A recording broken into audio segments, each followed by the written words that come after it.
एक breaking news समोर येते। राहुल गांधी नाणार प्रकल्पग्रस्त यांची भेट होणार आहे। नाणार प्रकल्पग्रस्त परवा त्यांची भेट घेणार आहेत राहुल गांधीची आणि नाणार प्रकल्प विरोधी कृती समिती आपली बाजू मांडणार असल्याचे समजते। सध्याची ब्रेकिंग न्यूज आपण पाहत आहोत। नाणार रिफायनरीचा तिढा हा अद्याप संपलेला नाहीये आणि या संदर्भातच नाणारचं शिष्टमंडळ काँग्रेसचे अध्यक्ष राहुल गांधी यांची भेट घेणार आहे। त्यांच्याशी ते चर्चा करणार आहे आणि परवा ही भेट होणार असल्याचे समजते। नाणार रिफायनरीला नाणारवासियांचा तीव्र विरोध आहे आणि यासाठी ते राहुल गांधींची भेट घेणार आहेत आणि त्यांच्याशी चर्चा करणार असल्याचं समजते।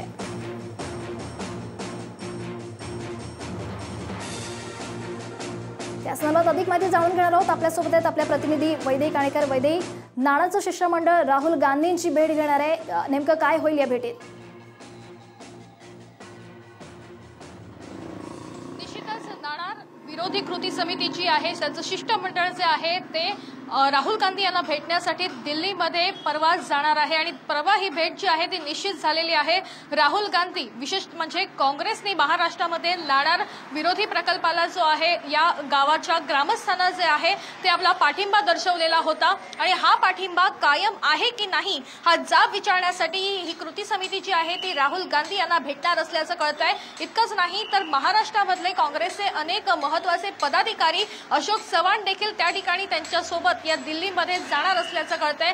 दिल्लीमध्ये ही बैठक होणार आहे। दिल्लीमध्ये ही बैठक अत्यंत महत्त्वपूर्ण होणार आहे कारण ज्या पद्धतीचं राजकारण सध्या नाणारवरून महाराष्ट्रामध्ये बघायला मिळतंय त्याच्यामध्ये आता काँग्रेस देखील उतरलेली बघायला मिळते आणि काँग्रेसचा विरोध जो आहे तो या प्रकल्पाला आहे। ग्रामस्थांच्या बाजूने काँग्रेस उभी राहिलेली आहे आणि कुठेतरी आता हा कायम जो आहे तो विरोध आपल्यासोबत आहे का हा जाब विचारण्यासाठी हे प्रकल्पग्रस्त जे आहेत ते त्या ठिकाणी राहुल गांधी यांना भेटणार असल्याचं कळतंय।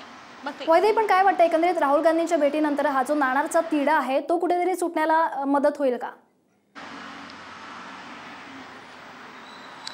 निश्चितच नाणारचा हा तिढा जो आहे तो एकीकडे जो आहे तो कायम असल्याचं बघायला मिळतोय कारण केंद्र सरकारने जे आहे ते हा प्रकल्प आम्ही त्याच ठिकाणी होऊ घालणार असल्याच्या प्राथमिक करारावर जे आहे त्या सह्या केल्या असल्याचं काही दिवसांपूर्वी आपण पाहिलेलं होतं। त्याच्यामुळे आता केंद्रापर्यंत हे सगळं प्रकरण जे आहे ते पोहोचलेलं बघायला मिळतंय। त्याच्यामुळे आता दिल्लीमध्ये जाऊन राहुल गांधी यांचा पाठिंबा या ठिकाणी नाणारग्रस्त घेणार असल्याचं देखील कळतंय। इतकंच नाही तर राहुल गांधी यांचा जर पाठिंबा त्या ठिकाणी जर पाहायला मिळाला तर निश्चितच या सगळ्या प्रकरणाला पुन्हा एक वेगळं वळण देखील लागलेलं बघायला मिळणार आहे कारण एकीकडे केंद्रामध्ये भाजप विरुद्ध काँग्रेस हा लढा जो आहे तो प्रकर्षानं उभा राहिलेला बघायला मिळतोय आणि त्याच्यामध्येच आता नाणारकरांची ही उडी ही अत्यंत महत्त्वाची मानली जाते।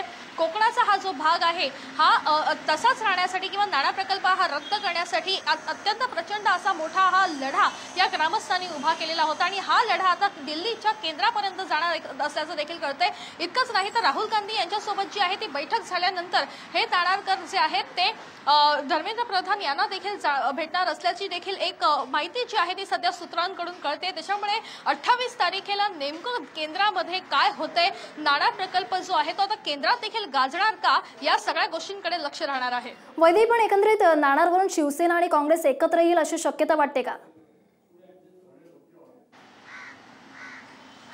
नाणारवरून शिवसेना आणि काँग्रेस हे दोन्ही पक्ष एकत्र येतील ही शक्यता तशी कमीच म्हणू शकतो कारण शिवसेनेने एक वेगळी भूमिका जाहीर केलेली आहे। आता याच्या पुढे शिवसेना जी आहे ती मित्र पक्षासोबत देखील राहणार नाही, ती एकटी राहणार असल्याचं देखील भूमिका शिवसेनेने घेतलेली आहे आणि याचा सगळा फायदा जो आहे तो कुठेतरी काँग्रेस घेताना बघायला मिळतोय कारण कोकणाचा हा संपूर्ण भाग जर राजकीय दृष्ट्या बघायला गेलो तर त्या ठिकाणी आतापर्यंत शिवसेनेचीच सत्ता आपल्याला बघायला मिळालेली होती। त्यात भाजपचा शिरकाव जो आहे तो कुठेही पाहायला मिळाला नव्हता। मात्र नारायण राणे यांच्या खांद्यावर बंदूक ठेवून या ठिकाणी भाजप जी आहे ती कुठेतरी या सगळ्या प्रकरणात येऊ पाहते का अशी देखील शक्यता आपण या ठिकाणी नाकारू शकत नाही। मात्र या सगळ्या गोंधळामध्ये काँग्रेसने जो आहे तो प्रकल्पग्रस्तांच्या बाजूने पाठिंबा दिल्यामुळे आता या सगळ्या प्रकल्पग्रस्तांचा पाठिंबा या काँग्रेसला मिळतो का किंबहुना आता आगामी काही दिवसांमध्ये काँग्रेस किती स्ट्रॉंगली यांच्या बाजूने उभी राहते। परवा दिल्लीमध्ये भेट होणार आहे। आता राहुल गांधी काय भूमिका घेतात हे पाहावं लागणार आहे।